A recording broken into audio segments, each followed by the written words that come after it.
Hey guys, Lord here, back again with another action figure review. Today we'll be taking a look at the Masters of the Universe Origins Target exclusive Sketchbook series Faces. The Man of Many Faces.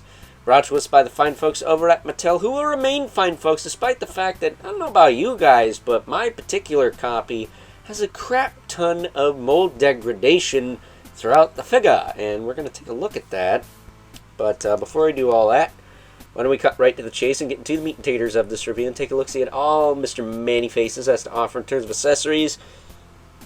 Comes with a something you could shove up your significant other's cooter, probably. Very interesting weapon, if that's what that is. It's some kind of scepter, but yeah, a little weird. Not sure what's going on with that. But then we have the figure, who utilizes the standard Origins, like, human parts, but this arm especially, like, there is a big old schmutz line here. There's a bunch by his elbow, this side. I had to chip some off the forearm. Not so much anywhere else. There's a little bit on the bicep here. The legs seem reasonable. Those don't seem all gnarled up. But the arms, definitely, I'm going to have to chip away some of this excess crud. It's a lot of a lot. And that's not good.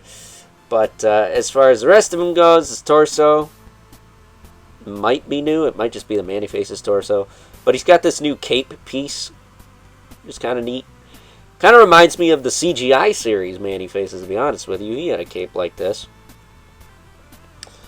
And then there's his monster head, because he could change from monster to average Joe to robot. And then back to monster. Which, this monster face is pretty cool. It's got tusks. So, I like it. I like it quite a bit. And it does lock in. I will say the monster face seems to be the loosest on mine. Because, of course, it is, but that is what it is. He does maintain the Many Faces head articulation. Just rotates. Now, allegedly, this pops off, but I've never been able to do that. So, I wouldn't recommend it. Shoulders pop out, back down, forward and back. Single jointed elbow. At least he's got tight joints with a swivel hinge wrists. Waist is nice and solid. Hips will kick forward, back, out, back in. I think his crotch might be new. I don't recognize that. Single jointed knee with rotation. He does have a boot swivel. And he's got a hinge in the foot with a rocker. And schmutz on his boot there. That is fan-frickin-tastic. There's just a ton of just crud on this figure, and that's... Alright, I think I chipped some of that off, at least. I don't know, that's just annoying. It makes it aesthetically look super cheap. Because they didn't clean out the molds. But then again, how long his Origins been going on, it's not all that surprising to me that the molds are shot.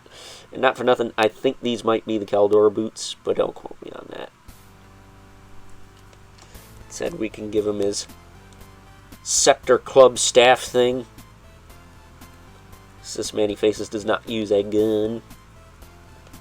And he's got no gun. Manny's got no gun. Should have thought of that one first, but there you go. I mean, it's Sketchbook Many Faces. It's fine. Wasn't too hard to get. I got mine off the Target app because I didn't have money for him when he was in the store, but he was still on the app, so I just grabbed him there. Just like the Barbarian He-Man or Viking He-Man we looked at quite some time ago. But before I wrap this up, let's bring in our two regulars, because once again, Origins be in storage, so I don't have any real comparisons for you.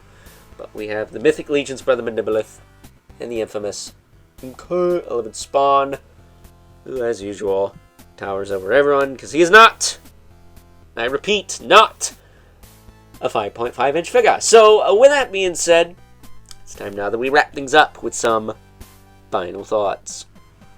Overall, and aside from the severe mold degradation on my copy, I have to say that good old Many Faces here is a fine addition to the Sketchbook collection, which, as far as I know, is and always will be a Target exclusive thing. Like I mentioned earlier, there's a Skeletor that's up for pre-order now, if it's not sold out, that is. So I'm looking forward to getting more of these, but I just hope the fine folks over at Mattel clean up their molds a bit, because if these have a crap ton of mold degradation, then what do the Mattel Creations Origins figures got going on? Because those are a little bit more expensive. So, with that being said, hope you guys enjoyed this review. Until next time, catch you guys later.